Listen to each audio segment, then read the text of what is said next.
Good afternoon and welcome to today's webinar session on practical uses of patent prosecution analytics. So without further ado, I'm delighted to begin today's session and welcome Clint Mihal. Now, Clint is an esteemed IP practitioner and a partner at Davidson & Capel and has been in the profession for over 15 years. I've long been a fan of Clint and his outreach on LinkedIn, particularly the way he's taking a data-driven approach to patent prosecution. And he really is taking the best practices and epitomizing the modern solutions-orientated patent professional. So welcome, Clint. Yeah, thanks a lot. Thanks for having me.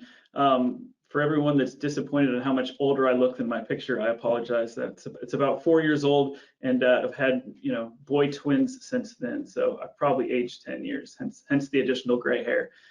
Today I'm going to share how I use Patent Advisor and provide some insights that I believe are practical and that can help you be a better advocate for your clients. Thank you. Thanks, Clint. So by way of introduction, my name's Amit Alag. I'm the Senior Product Marketing Manager for Patent Advisor, and I work closely with people like Clint. And so delighted to meet you all. So just by way of an agenda for today's session, we'll be covering the following: using examiner analytics to supplement patent prosecution strategy, how to use Patent Advisor to obtain individual attorney statistics, and using PTAB decisions to reveal legal arguments analytically, and the data from Patent Advisor to guide conversation on client's prosecution strategy. And finally, we'll wrap up with comparative analytics for analyzing clients and competitors. And hopefully we'll have time for questions. Thanks, Amit. I'm a huge fan of patent analytics. I post about them frequently on LinkedIn, and I think that they will be useful in ways that can't be fully appreciated today because I think they're going to evolve quite a bit. And I love digging into them. Some of this stuff, especially the PTAB decision data, I just stumbled across trying to take a different perspective on things. I really think that in the future it'll be useful to guide my practice. So let's begin and start with your experience in using examiner analytics to supplement prosecution strategy. As you talk through this, I would love to hear about the value you've derived from these analytics. So like many patent prosecutors, I became interested in patent analytics years ago. There was a free website called Patent Ninja that had just really basic data, allowance rates essentially. And then out of nowhere, it disappeared.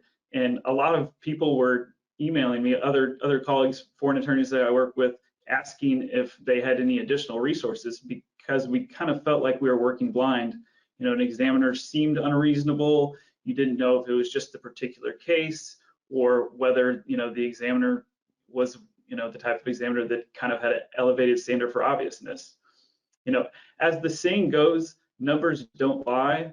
They might not tell the whole story, but that should not be lost in this discussion. The qualitative aspects of patent prosecution are always going to be more important than the analytics. You have to know the technology, you have to know the law, but they can help you out. A common criticism of patent analytics is that the data is not fully informative, and I definitely agree with that. So I'll begin my presentation with a disclaimer. Patent analytics are not helpful in all circumstances, but if you are considering them for every single application over time, you will gain an advantage for your clients in the long term. I have no doubt about that, and they also are really helpful for communicating with clients. I'm also a big sports fan, and I feel like prosecuting patent applications with the USPTO and not having any examiner analytics is kind of like playing, a sport against another team without having data on that other team. So, by the second half of the game, you might figure out who the best player is, which batter you want to, pitch around, which person you want to guard tight on the 3-point line.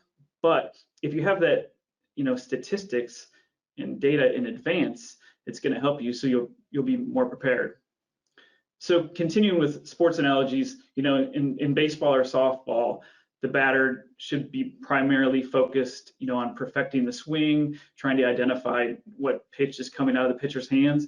But if the batter wants to optimize performance, it should also have an analytical scouting report on the pitcher. For example, how often they throw balls out of the strike zone, the percentage of pitches that are strikes or fastballs. So this, additional data that's not necessarily qualitative aspects will help improve performance. That's a really interesting analogy. So the examiner is essentially throwing pitches and the patent attorney is deciding how to react. So let's get into the examiner statistics.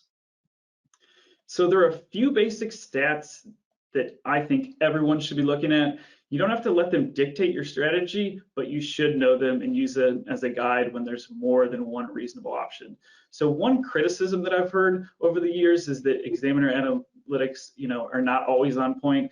There was an attorney that I know who dismissed analytics simply because he said he spoke with an examiner that had a really low allowance rate and was able to get a patent pretty easily from that examiner.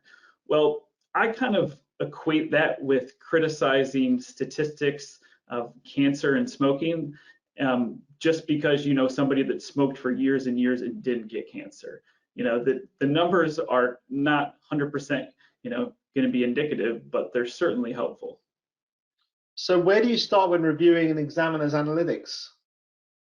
The first stat I look at, is shown on the screen, is examiner interview data. The allowance rate of an examiner with and without an interview.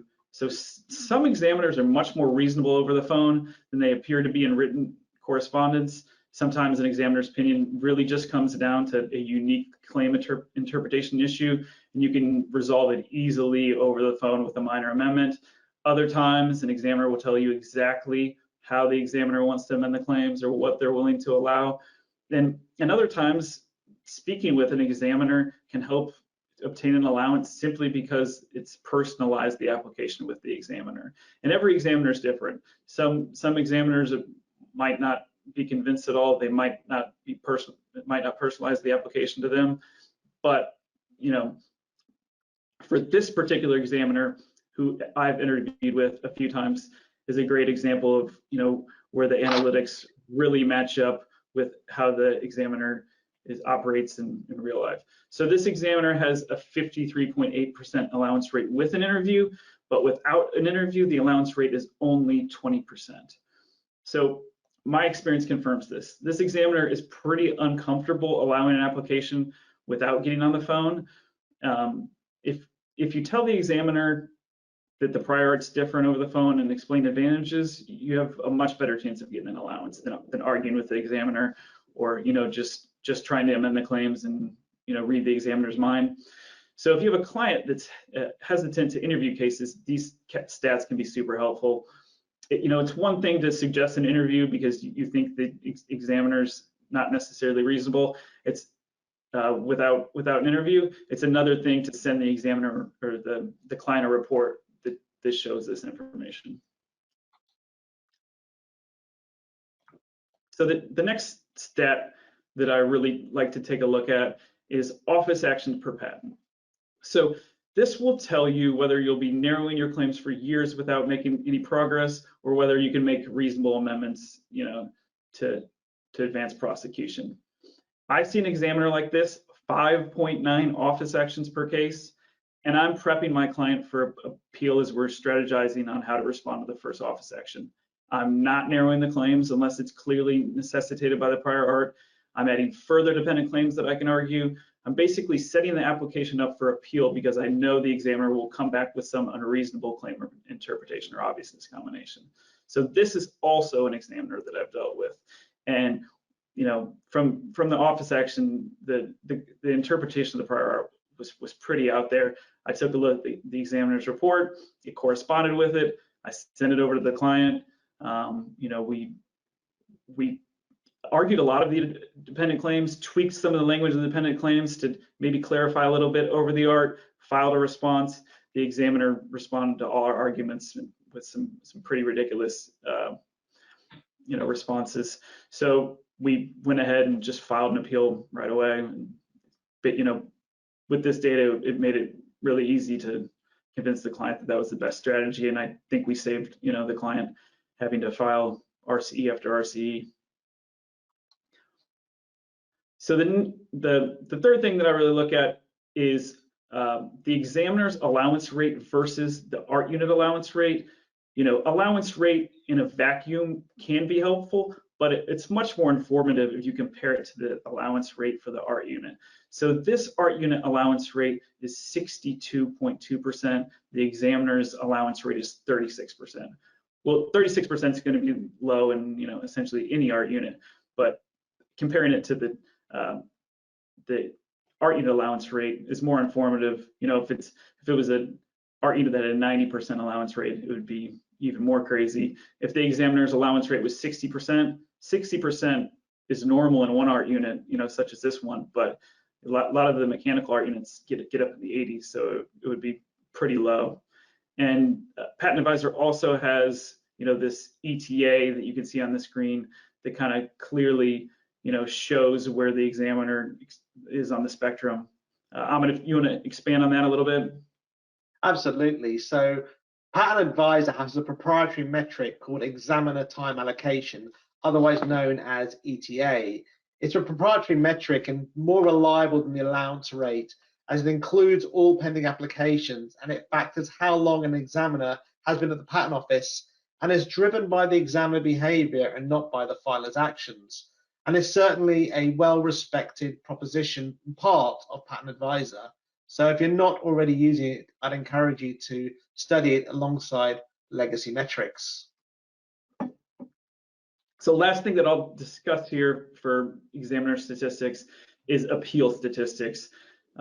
They can be extremely helpful to show an examiner is one, often objectively wrong, and two, that the examiner will pull rejections after an appeal brief is filed. This examiner is the perfect storm of both. Only 30% of the appeals filed actually make it to a board decision, and the examiner has been reversed on appeal by the board about 2/3 of the time, which is way above average, especially, the examiner's only allowing a select percentage of the cases get to PTAB.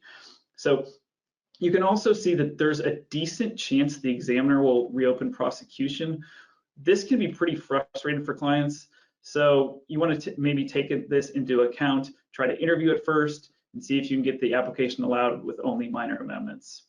This is another case, this is another examiner that I've dealt with. This was actually years ago, before I had examiner statistics. The examiner was pretty unreasonable on we interviewed after the first office action. The examiner was pretty unreasonable. There was a 112 rejection that he was trying to be helpful, well, seemingly trying to be helpful with, but we just couldn't overcome. Had a second interview, it was even more unreasonable. Actually found about 20 board decisions just by looking through them and found that the examiner was being reversed at a pretty high rate. So it's great to be able to have this easily accessible data that shows you, would probably took me an hour to figure out, searching through former board decisions. Thanks for the valuable insight on using examiner analytics to supplement prosecution strategy. The next topic is on how to use Patent Advisor to obtain individual attorney statistics. I would love to hear why you sought this information, because it is an innovative use case when we first discussed this. And it's great to see that you found a new way to use the data. So I'd love to hear your perspective. So more than anything, I actually wanted to see how I stacked up comparatively to other attorneys. I wanted to evaluate my own performance, see areas where I could improve.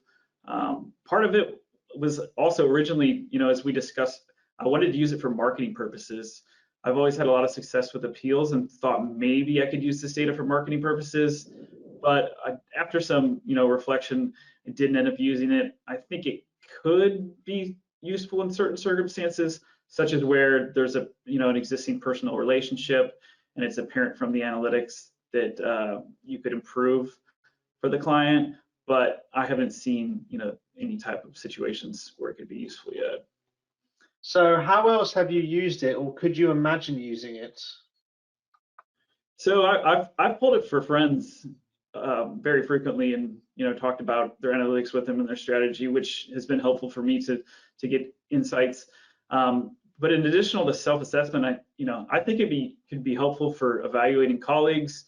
For example, if you have two attorneys working on the same client and one attorney is having a lot more success, then you could use it, not to punish the less successful attorney, but to create a dialogue about differences in strategy to make sure everyone is on the same page, everybody's using the same best practices. I would also want to use this to take a look at the attorney analytics for if I was going to hire someone. I wouldn't use it as the deciding factor, but I think it could be helpful to, discuss the stats with an interviewee to gauge strategy. There's probably plenty of good reasons why, allowance rate data or office action per case data could be higher or lower. But I think it, could be helpful to discuss the strategy.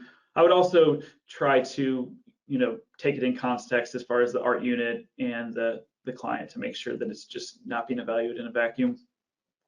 Actually, speaking of sports analogies, using the analogy used earlier, it's almost as if you're skating where the puck is going. And apologies as a Brit for probably not saying that correctly. But Yep. But I think if we just progress further, I'd love we go to the next slide, or are you happy for me to stay here? Do you have more to say about the slide? So right here. So this Sure. is how I actually ended up pulling the personal analytics using the file wrapper search for Patent Advisor. So what I did is, I put in, my last name and the registration number, and you can pull, statistics for any individual attorney by doing this. The one limitation on this is the practitioner has to be the one signing it, which isn't always the case. But for me, I've, pretty much anything I've ever worked on, I signed. Not signing stuff that somebody under me worked on or somebody else in my firm worked at. So if you go to the, if you look at the right-hand corner of the screen at the bottom, you can, after you do the search, it pulls up a number of documents. Here you can see there's 2,306 documents found with my last name and registration number. And then you can, using the mouse, you can click on export to briefcase. And then once you do, it'll take you to what's shown on the next slide. So you can either choose an existing briefcase. So you can see there's 1,035 applications associated with my name in the documents, and you can assign those applications to a briefcase. And if you go to the next slide, you can access the briefcases by going to My Saved Work, and then it'll show the briefcases with the name, and then you can look at the details and statistics there. This data is not my data. This is another attorney's data, but the first thing that I'll take a look at is allowance rate. At the most basic level, this is the most important, very simplistic stat. Out of all the simplistic stats, this is the most important. It's is the attorney actually getting applications granted? There are definitely other factors that come into play. For example, a high allowance rate can be a result of a client who never gives up, has amazing invention disclosures, or the attorney goes after super narrow claims. There's a lot of stuff that can impact this. But getting patents is our job, and if you're getting patents, then you're having some level of success. And then you can take it in context of the other features. You don't want to look necessarily at one statistic in a vacuum. The next thing that I find to be informative is the office actions per patented case. As you can see here, the attorney 1.6 office actions. I find this pretty important in two main ways. One, the attorney or agent isn't filing too many RCEs. If there's 1.6, they're getting cases allowed pretty quickly. They're not dragging stuff out. Number two, the attorney or agent could be drafting claims too narrowly. I think 1.6, I think anywhere from like 1.5 to the low 2s is reasonable. I think if you're under 1.5, you're probably narrowing your claims too quickly. It's more likely that you're going to have an average of rejections that's above 1.5 unless you're going super narrow, super quick. This attorney has a pretty solid office action rate, in my opinion. I think, and depending on the art unit, 1.5 to low 2s could be a good range to strike a balance between, not drafting claims too narrowly and then not dragging things out too much. So along similar lines, you can look at applications per abandoned case. This is similarly important. It shows how quickly you are getting the best art in front of the examiner. Are you chipping away and slowly amending the independent claims slightly in each office action, or are you adding subject matter into dependent claims and appealing or abandoning too quickly when it's apparent the examiner's not going to allow anything of reasonable scope? To me, this is, also indicative of whether there are claims of varying claim scope. One or two pretty narrow claims can help get the best art in front of the examiner right away and to test whether the examiner is willing to allow anything.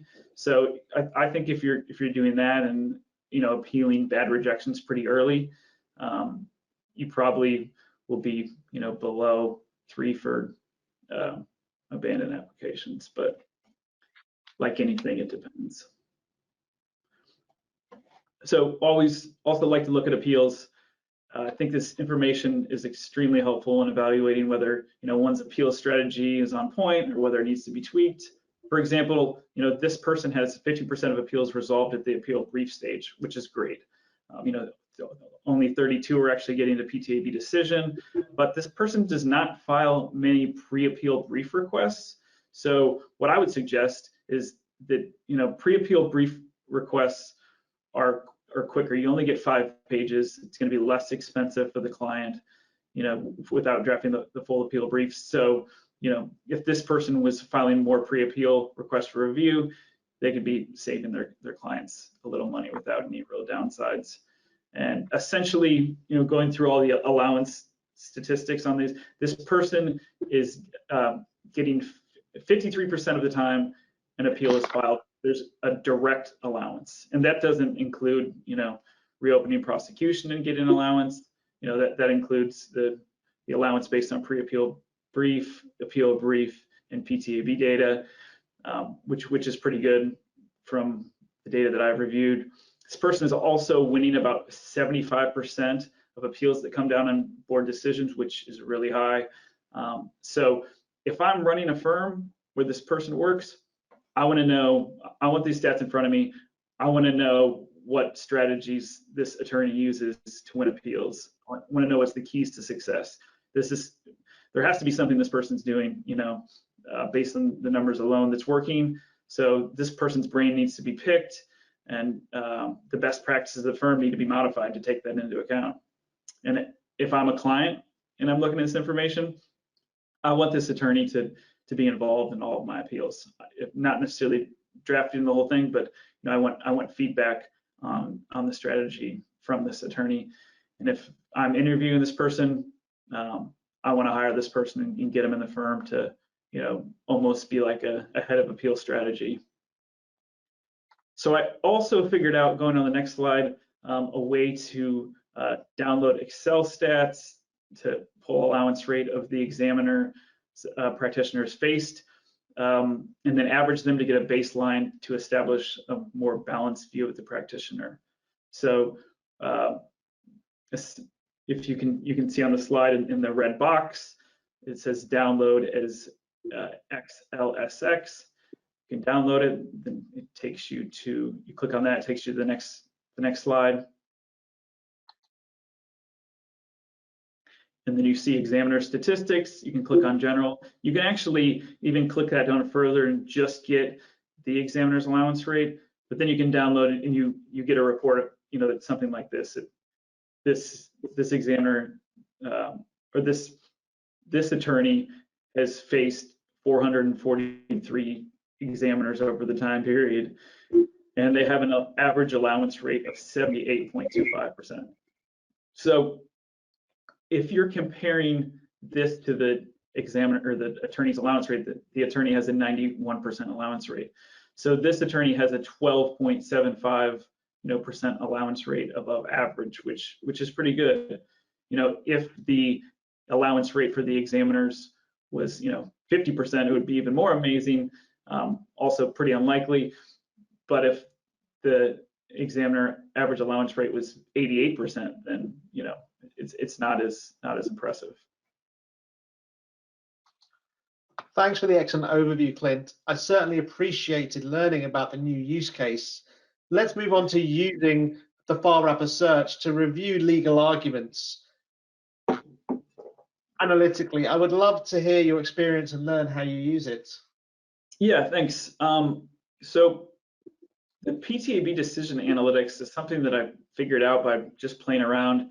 If you go to the next slide. So you can search, you can word search, but you can also apply filters by document type. So if you look at the document types on there, it's APDR, APDA, and APDP. So that's appeal decision examiner reversed, appeal decision examiner affirmed, and appeal decision examiner affirmed in part, which covers all of the board decisions. So then if you go in and put in search terms like I did, analogous art or non-analogous art, you can pull board decisions that have that that language mentioned in it. So as you can see on the results below, there were 5,568 documents that mentioned analogous art. This was over, actually this was over the entirety of the time span of the data. You can also search by mailing date, to give a narrow period. But then you will create a briefcase in the same way as I showed with the examiner statistics. And once you you go to My Save Work, you click on the briefcase, and it will show you. So I searched to see how the non-analogous art argument was treated by the PTAB. Arguing that a reference is non-analogous art and not available for use in obviousness rejection is a pretty difficult argument to make, in my experience. You have to show that, one, the prior art is not in the field of endeavor of the application, and two, the prior art is not reasonably pertinent to the problem faced by the inventor. And both of these, both of these factors are interpreted pretty broadly, so it's difficult. And what does the data show? Only a 26% chance of winning when the PTAB decision mentions analogous art case law. So it confirms what I've learned in my experience. It's a tough argument to make.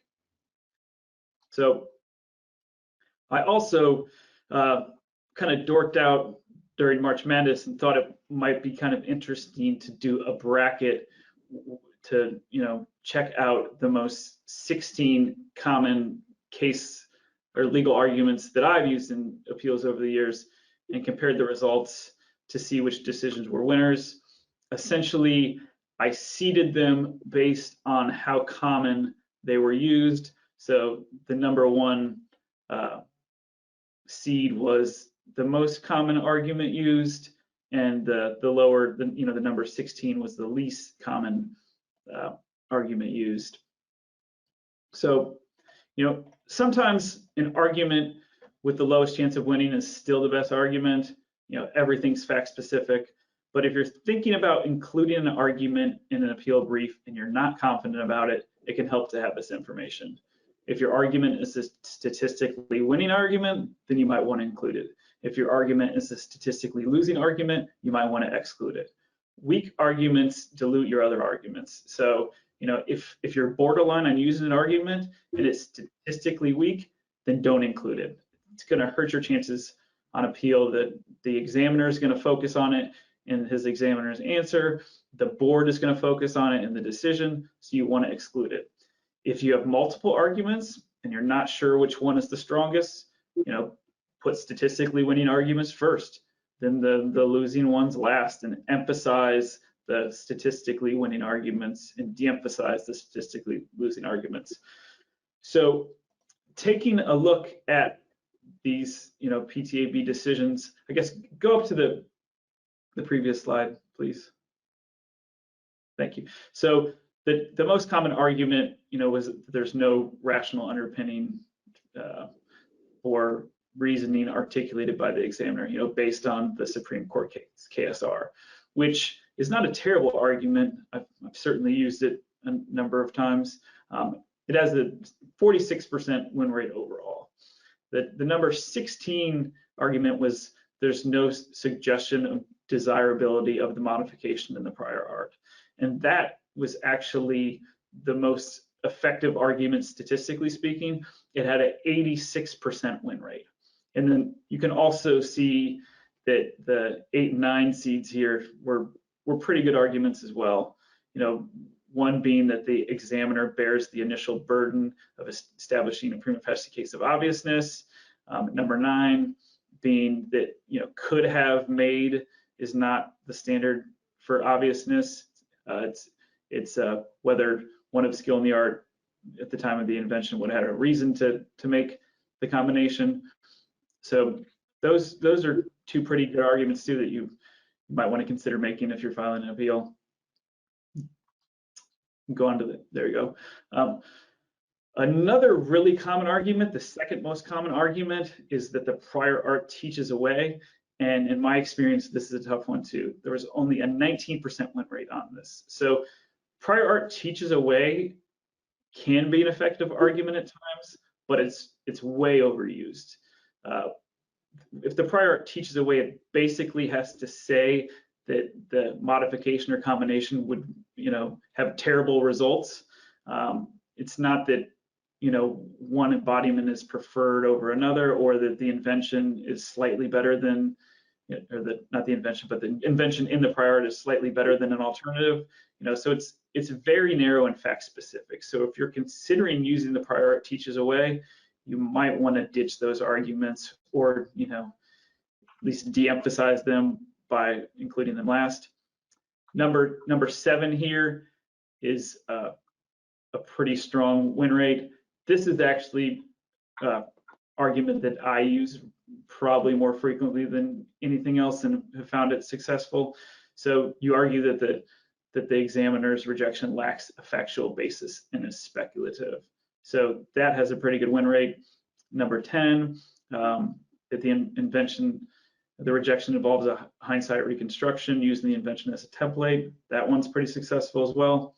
The 15, modification would change the principal operation of the prior art. Not a great one. Next slide, please. And then you can see here the non-analogous art one, number 4. And then if you want to, you can just pop through to the final 4 one. I think it's the next one. Okay. So these were the 4 most successful arguments, at least based on the bracket. So as I discussed with the first slide, no suggestion of desirability. Number 13, you cannot prove obviousness of combined elements simply by showing that each was independently known. It's a good argument. And then the broadest reasonable construction rubric does not allow claims to be interpreted to embrace anything remotely related to the claimed invention. Also a pretty good argument, statistically speaking. So like I said, you don't necessarily have to allow these numbers to completely dictate your strategy, but I think it's helpful to know from a statistical perspective what arguments are best if you're kind of torn on what to use, or a lot of times you can reframe arguments, a teaching away argument in a different context. So I think now's a good point to probably just now think about jumping into the basic client statistics that you find helpful for discussing strategy with your clients. Yeah, thanks. So the client, or the analytics that I've found to be most helpful are those that really initiate strategy discussions with clients. If you're filing only a few applications, it's probably not going to be helpful. If you have a client that's extremely sophisticated and is already looking at data, it might not be helpful. But a large percentage of clients find this information insightful and useful. A big knock on analytics is that they don't tell the whole story, but that knock is less relevant for clients. Clients generally can pick up on what is happening strategy-wise. They know whether the claims are being narrowed too quickly. They know whether they're fighting tooth and nail to get broad a scope as possible, and that provides context. So, if I was an in-house head of IP, I would also want this information to discuss with superiors. If our allowance rate's great, and we're efficient and we're not narrowing the claims too much, I want to show this to superiors if or maybe there's been a drop in the amount of patent applications we've filed over time as well. You can see that the graph right there that shows the number of applications that have been granted. You can also tweak it to see how many have been filed. So that could be helpful for the in-house head of IP to discuss with superiors or colleagues. So, maybe an allowance rate that's too high is actually a bad thing. If there's broader concepts and inventions that they're not going after, they're only going after the stuff that's really specific and very clearly patentable. So maybe the strategy wants to be adjusted if the allowance rate's too high. Maybe an internal presentation emphasizing patents and invention disclosures could increase filings without dropping the allowance rate too much. So there's a number of things that these stats can be helpful for. Actually, go back to the previous slide. Sorry. As mentioned before, the purpose of filing patent applications is to get patents. So an allowance rate is the most straightforward, simple indicator. As you can see, this is data for Apple. Apple is getting patents when they file patent applications 90% of the time. So it seems that they're probably pretty good at choosing inventions that are patentable. They're drafting strong applications. They're prosecuting them to allowance. Of course, we can't tell anything about the claim scope, but the next few stats can also provide some context to that. Next slide, please. So I combined on this slide the office action statistics, how many office actions per case for patented applications and for abandoned applications. As you can see, the 1.7, that's a pretty good number. It kind of shows that Apple's pretty efficient, and they seem, also persistent on abandoned applications. They're not simply giving up after final rejection, and this presumably shows, taken with the allowance rate, that they'll fight for valuable claim scope. But they might also, with the number of abandoned applications, they might be wasting money by doing this. Maybe if they added more dependent claims early in prosecution and appealed earlier to kind of, get a better understanding of what the examiner will actually allow, then they could be more efficient on these applications. But it also might be intentional. Maybe these cases are simply cases they want to keep pending. In any event, discussing this strategy stuff with the client can be helpful. And also take a look at interview rate. So interview rate of 65.3 is pretty high. So it seems that it's been effective, even though the allowance rate, you can see the allowance rate with an interview and without an interview, there's not a big bump. But then if you look at the graph, also the number of cases that the next significant event was an allowance is really high. So it seems that Apple has a pretty on-point strategy for interviewing, and they have they understand which cases to interview and which cases to not interview. This next one, the pilot program statistics, this is the percentage of applications with at least one after final consideration program pilot 2.0 request being filed. That is an alternative to filing an RCE. You can allow the claims after a final, amend the claims after a final rejection, but the examiner only gets 3 hours to review it. So not all applications are good candidates for this. So Apple, it looks like only about 1/3 of the applications have been allowed with AFCP program responses, which from my experiences in looking at the stats is pretty low. They might be overusing it if they have this low numbers, and might want to consider a more strategic approach. In my experience, AFCP is only really effective when the examiner already has the best art in front of the examiner, and when the amendment clearly distinguishes over the art.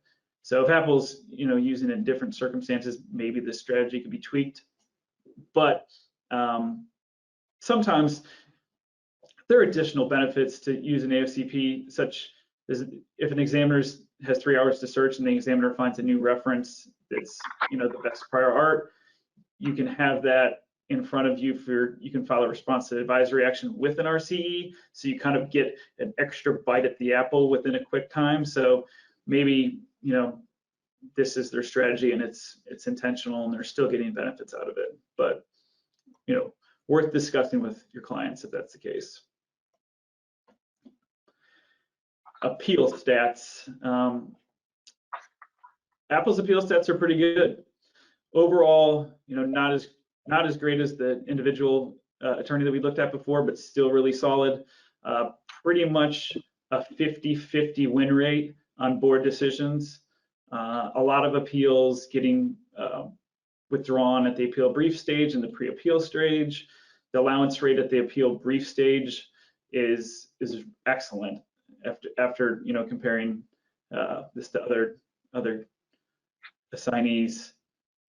So I would say the strategy's been effective. Overall, adding up the allowances, essentially 47% of the time an appeal is filed, they're getting direct allowance, which is a little bit below the 53 for the attorney, but still really good. Maybe the win rate on appeals could be a little better, but there's also a possibility that they're going after kind of long shot cases when they're actually making it to the board, but they know there's not a fantastic chance of winning, but it's worth a last ditch effort. So thanks, Clint. I mean, our final topic of discussion is comparative analytics for analyzing client versus competitors. Now, this is a subject close to my heart because certainly Patent Advisor is well regarded for the examiner statistics, but it does so much more. And I think this is one of the areas and a lot of people don't realize is there or they haven't ventured that far. I would love to see how you're making use of this. Yeah, the comparative analytics and Patent Advisor are great. Clients like comparative analytics because it provides a little more context to their numbers. For example, it can make a client wonder if they're filing enough applications, if they need to take steps to improve efficiency, if they're not appealing enough. So it's certainly helpful.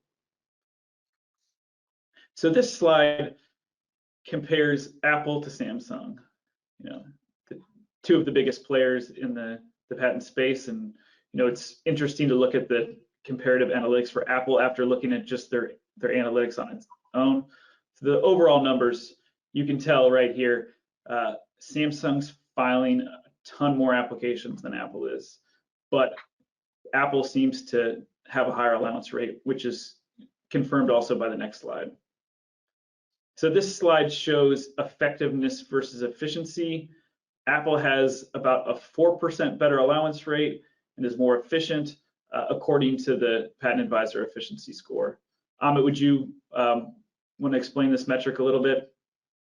Yeah, so essentially a lot of the data is perhaps, I don't want to, it's sort of hindered by examiner variability, and this kind of influences the output. So certainly Patent Advisor has got to the position where we actually go the extra mile and we eliminate or overcome the variability through normalizing the data. So you can be sure a lot of the noise, if you like, and distractions that may change or influence the data has been eliminated. So you've got a true perspective here for comparison purposes. Cool.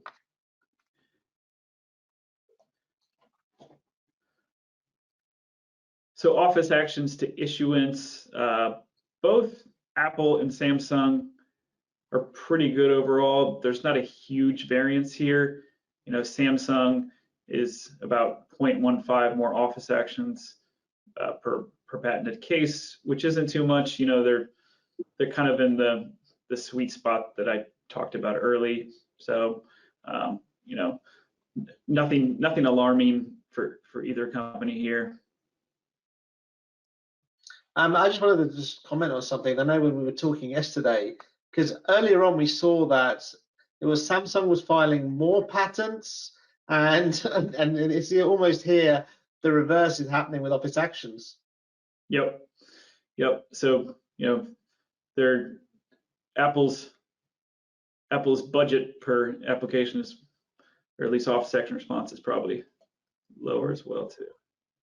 Not per response, that as a whole. So moving on to the appeal data, this is pretty striking to me.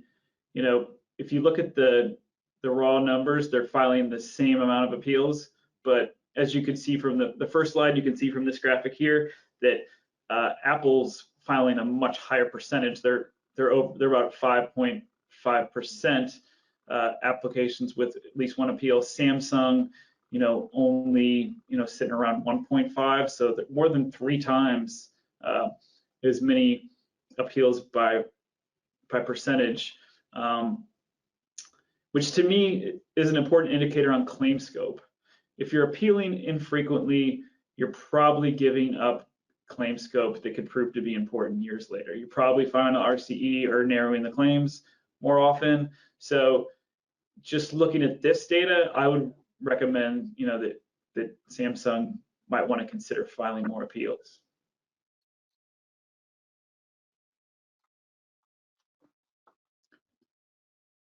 So this slide deals with a percentage of applications with more than 2 RCEs. So as you can see from the top slide, that's for patented applications, percentage of patent applications with 2+ RCEs. The bottom slide is the number of abandoned applications with 2+ RCEs. For the patented application, there's not really that big of a difference. It's, you know, 8% to 10.5%, which, you know, from my review of stuff is pretty solid. It's not too problematic. But if you look at the number of abandoned applications with 2+ RCEs, you know, Samsung's over 30% of their abandoned applications have 2 RCEs, which is pretty high. So if Samsung was my client, I would want to discuss the strategy, you know, suggest getting more subject matter into the claims quicker, getting some narrow dependent claims to see if the examiner will allow anything. You know, if you're not going to be appealing, that's kind of where you get stuck sometimes. You keep narrowing the claims, you don't have really narrow subject matter in your earliest claim sets, so it's kind of dragging on prosecution, and you're filing a lot of RCEs for cases that you end up abandoning. So if you have that subject matter in the claims earlier, you have the best art in front earlier, you can find out that, yeah, this case is not worth pursuing sooner. Well, thank you very much, Clint. That about wraps up the webinar and showcased some pretty innovative use cases. I'd love to hand over to the audience now to pose any questions, and I'll moderate and pass them on to Clint to address. But in the meantime, I mean, here are our details here. We'd love to hear from you, stay in touch, and thank you very much for your time.